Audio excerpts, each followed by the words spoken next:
Welcome back. This is race 6, round 3, Red Bull Ring, reverse grid. As you see, it's a Ford front row. They were at the back of the top 10, therefore they get first dibs on the grid positions. Biffle on pole, Palou. The battle was on earlier. Will we see the war into Niki Lauda curve for race 2? Especially if they haven't fixed that rear wheel wobble as well. Wittmann in 4th. Here we go.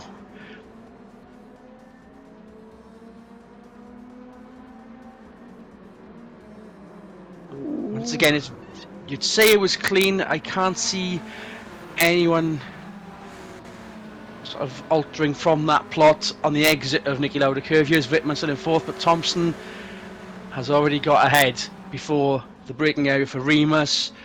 Late afternoon, you see some shade. There is Palou into the lead, taking enough of the sleeping policeman on the inside of Remus there to take full advantage of the lead off of Biffle. Wittmann up to 3rd after braking. Nielsen having lost 4th. There we go, he's gone back to 4th now with Nielsen braking down the inside of Biffle.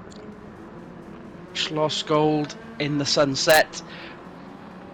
You could see it off the roofs of the cars there.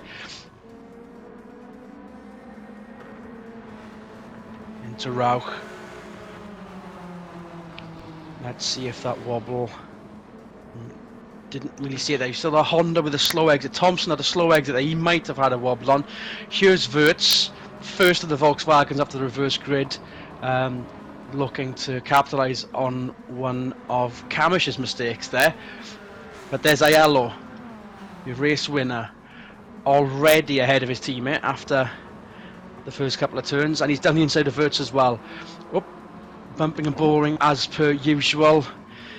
In the first lap completed. Palou leads, Biffle, Nielsen, but then obviously we've got Aiello with a major surge on from 10th. Swinnerton looking to capitalise. It looks like we've Suarez has fallen back. You've pointed out in the first race there, Christian Shepherd. Yeah, it seems to happen to him again. Almost at the point there as well. Aiello seemed to force Wirtz as far as possible to get Gasho through, but that didn't pull off, and now Swinney's all over the back of Gasho. Yes, he is. Going into turn 3. And then Suarez. Oh, and that's Fisichella giving him a bit of presence into Remus, and they're still side by side into the second lap of the race. Wickens and Suarez. You'd expect the performance of the Volkswagen to get ahead of Wickens. Into Schlossgold they go, but they're still side by side. There we go. Power in evidence right there. The downhill, the momentum, the extra power in that Volkswagen engine. Nice handy platform is the focus, but I think the power needs to be in there if they need to be any closer to the front. You might have to see that for the next round. And there's the two Toyotas, having not capitalised on the reverse grid, still planted in the midfield for this one. But in essence, it's their first season, that's all they need to do. Oh, and there we go, that was a proper wobble on for Wickens. Trying a bit too hard there, Wickens, I feel, trying to get past Suarez there. So it's in evidence then that obviously the fix that perhaps we expected to happen, they're more than willing to forego that for trying to maintain as much of a top speed down these bits of the circuit. Nielsen now looking to give these two a bit of a wake-up call from their battle earlier. And they did it again. That was I suppose they were braking. I don't think it was deliberate as such, but no, there is such a slowdown. Yeah.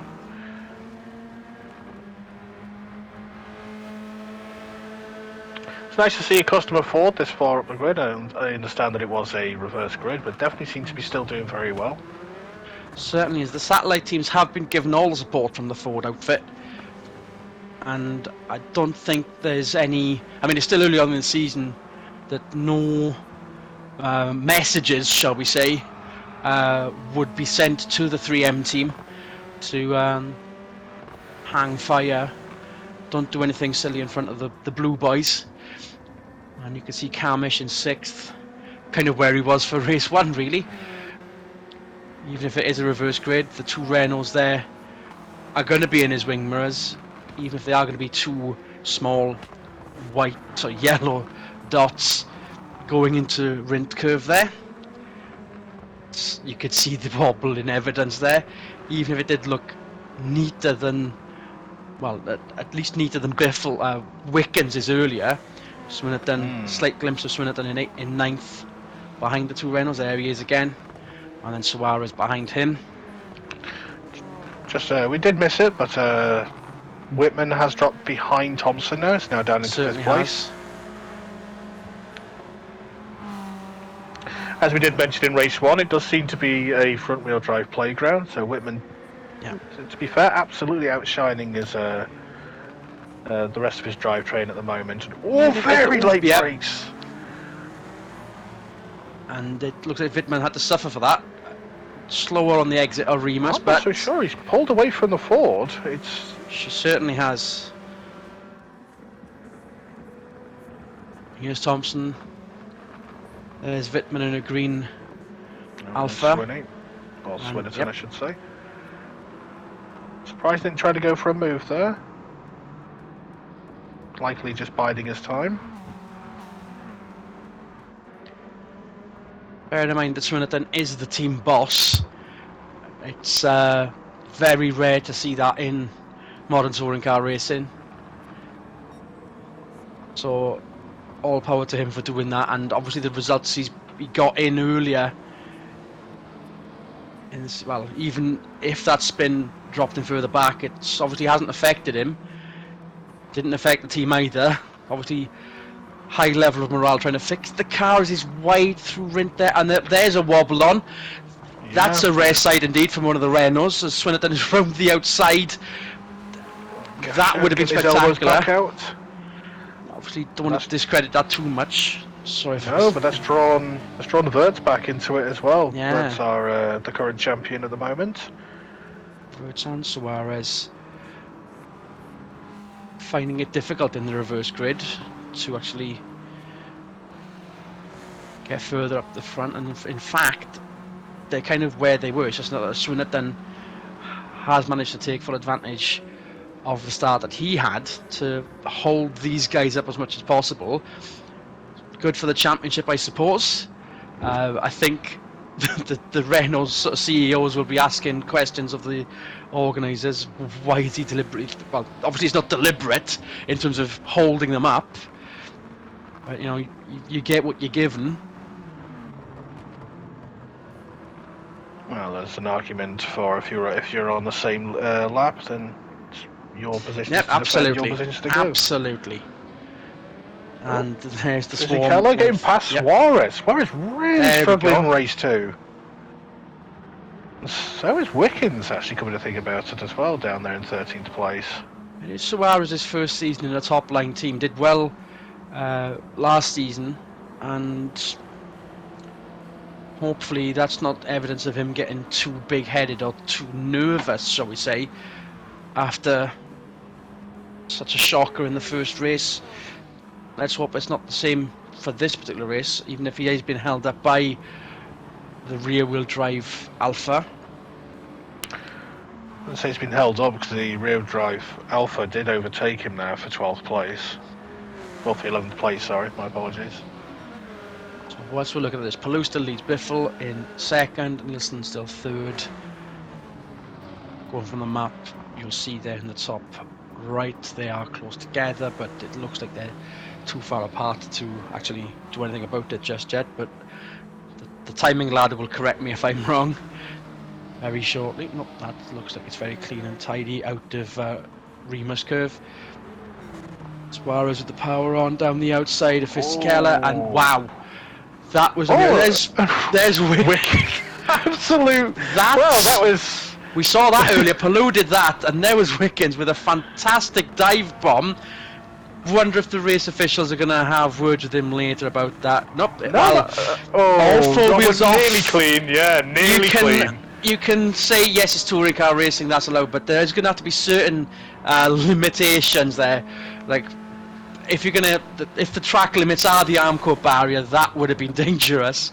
Wickens down the inside of, on the outside now, but he was definitely down the inside for Rima's curve.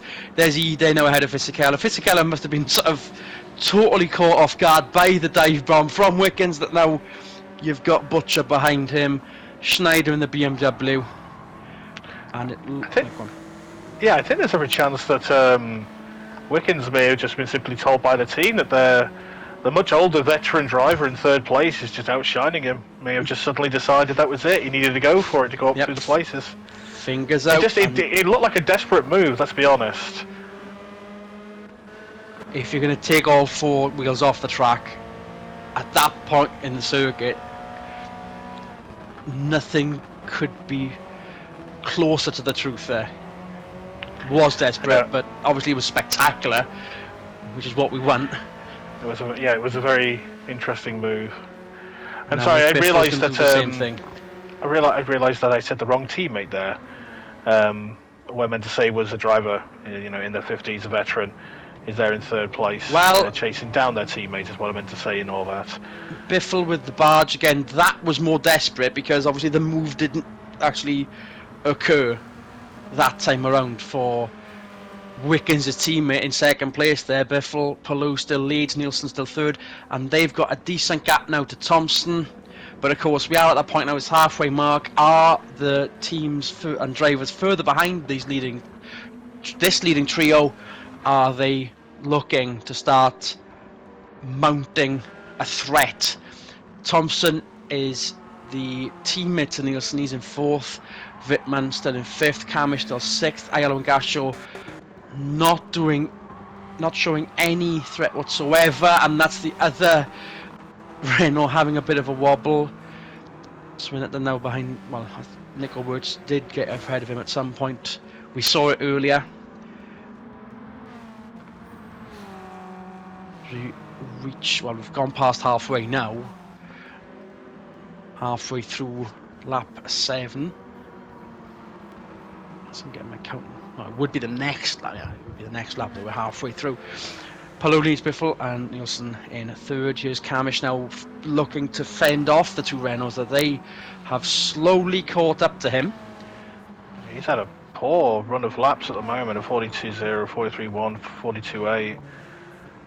So he's really fallen off the leaders now with those lap times.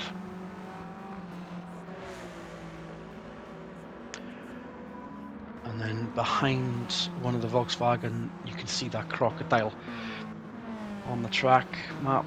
Wickens, Suarez, Ide, Fisichella, Butcher, Snyder, Kobayashi, Weber, Rydell and Dumas at the back.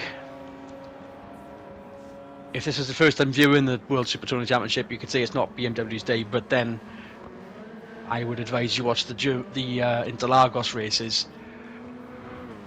Nothing promising from Bavaria at the moment.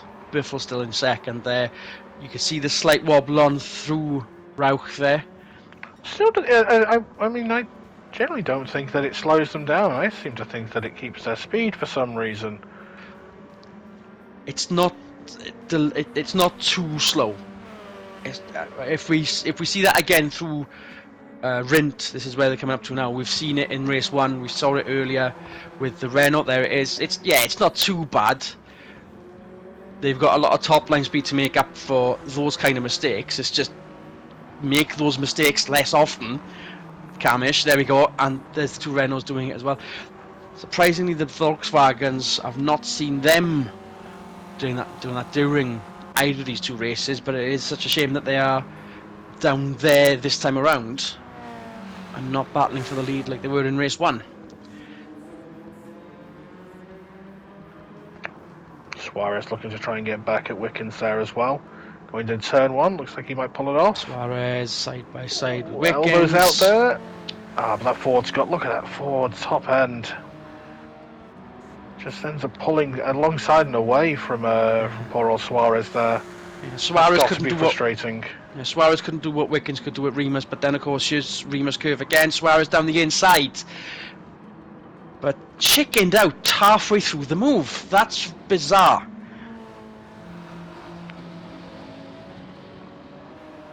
Yeah, he's now potentially could get swallowed by the rear wheel drives there. Not only that, but yes, the Alpha and the two Toyotas in close attendance. That's the glare on our screens, let alone the driver's windscreens. Now to detract somewhat. I wonder if that's what put Suarez off earlier. Once this is happening, the top three are just gone. You can see on the track map there, they are line astern crossing the line now, Baloo, Biffle and Nielsen. Once we see a bit more entertainment between the two Toyotas and Wittmann's Alpha crossing the line now behind Thompson. Yeah, caught right up to Thompson. Certainly has. Kamish has managed to pull a bit more of a gap to the two Renaults behind these two.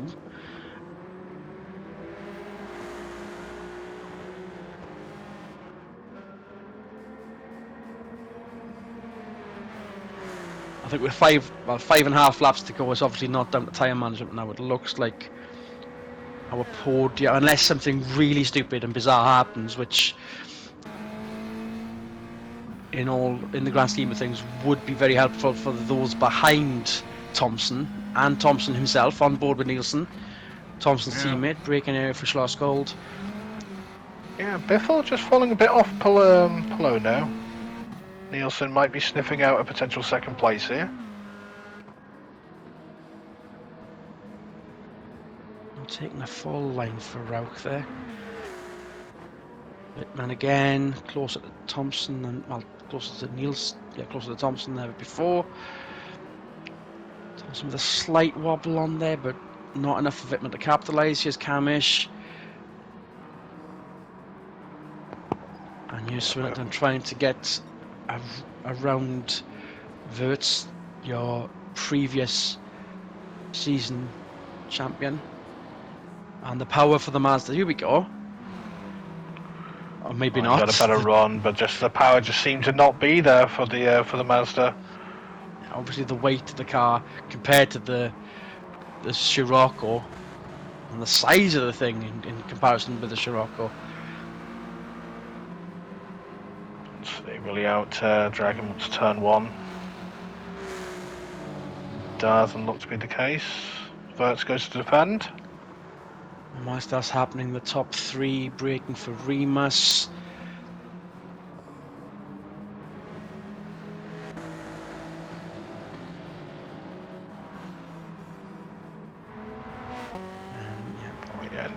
Nielsen's looking very racy now against Biffle. 4 to go. Actually, Palou's not pulled that much further ahead. I think they're both gaining on Palou. Whatever the case, they've managed their tyres very well to be this far ahead and not lose it all with only 3.5 laps to go.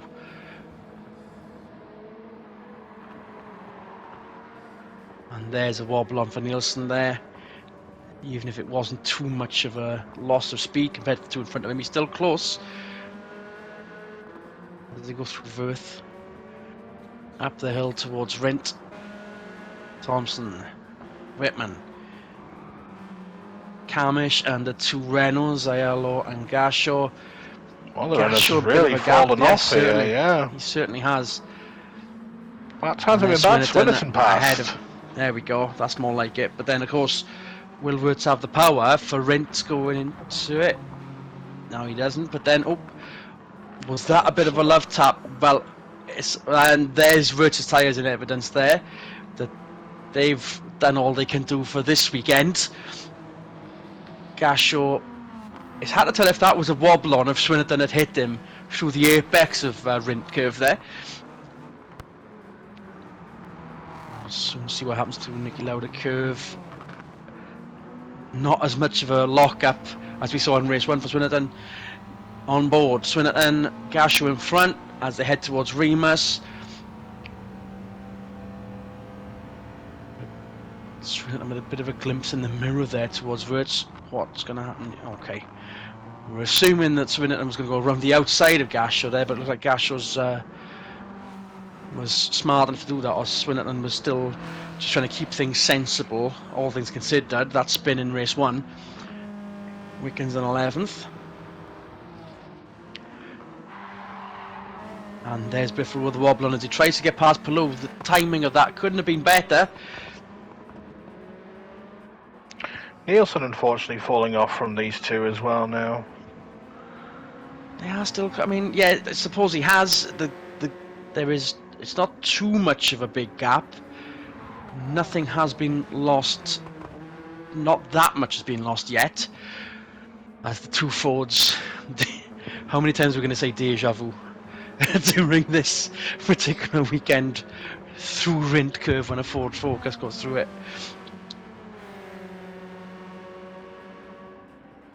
And they've still got their well-earned gap. Whatever the order, these are your podium finishers. Well, unless something was really bad to happen with these two trying to overtake each other. We saw in race 1 that were very elbows out. Just a reminder that Palou is the rookie of that bunch, and it's going to be very promising to see him win. Whitman's re-caught up to Thompson again after falling off. So we'll see if that pays off as they.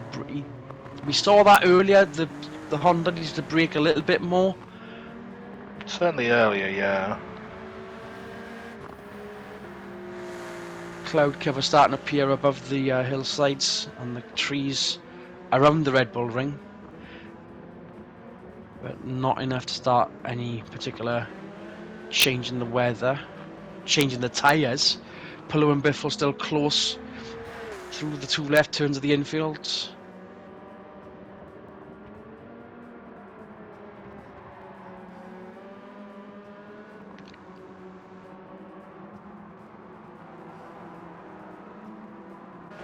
The Renault still very much in close attendance, but not enough to do anything about the guys in front.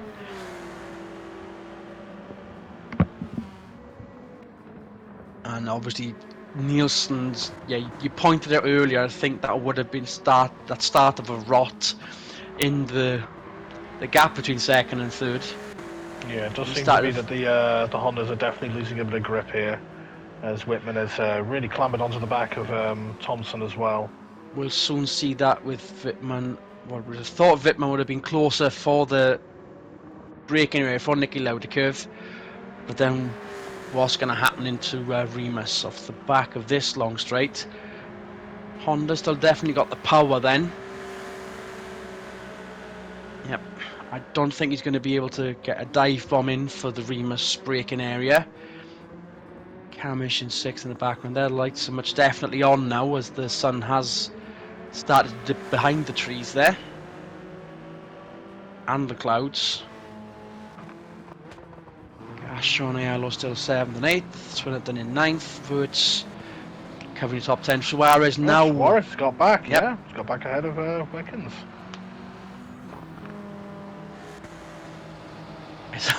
I keep looking at that livery. I'm wondering if that sort of black scrape is any damage, but obviously it's part of the livery by the looks of it. On Wickens the 3M car. Inside there. That was a bit of a love tap before we panned away and went to Ayala. But of course, and there we he's go. back through, yeah. And Fisichella looking to do something about that as well. Yeah, that was definite loss of top, or any kind of momentum in the Focus and the Scirocco ahead of the rear-wheel drive cars there.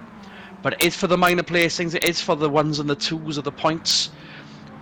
Not too much damage done to the championship standings at the top of the leaderboard there. Now this is a rare sight. We've seen these Toyotas on track but never together. Ide ahead of Butcher now. Ide the rookie. As we head into the last lap and some mist starting to blur things up even more for the drivers as they try to work out where they need to brake, where they need to get their power down. Wickens is now catching Wirtz at this point here. Might be a little too late, but let's see. Let's see if he's brave again like he was earlier. Oh, that's... Yep.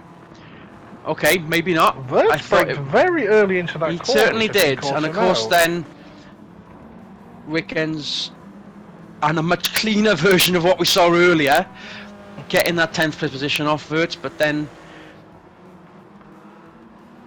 the power of the Volkswagen, it's got the inside. Okay, there was a bit of a love tap there, and I think Wirtz thought better of it.